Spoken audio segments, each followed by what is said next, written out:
Mana taffej qiegħed, mana tista' taħdem. Imma kulħadd irid jaħdem b'mod serju.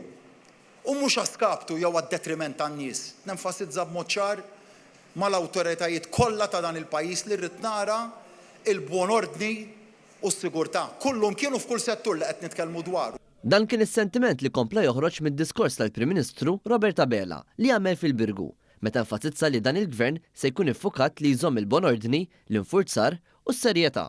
Dan il-messaġġ waslu b'mod partikolari għażmin li ġej hekk kif issa li qed joqrob is-sajf, grazzi għal ħidma li trid tibqa' għaddejja minn kull min għandu r-responsabilità ta' tmexxija, kull Malti wawċi għandu jesperjenza l-aqwa ordni li pajjiżna jista' joffri.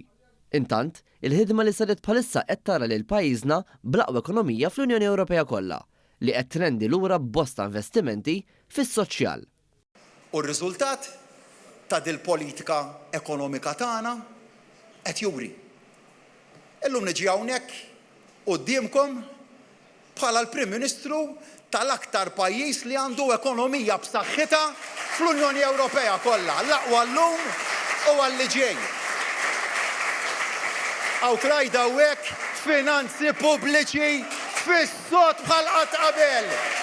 Dwar is-sitwazzjoni ta' Manuel Island, il-Prim Ministru qal li hija materja li daħal fiha b'konvinzjoni u b'mira ċara li se jitwettqu l-obbligi tal-kuntratt.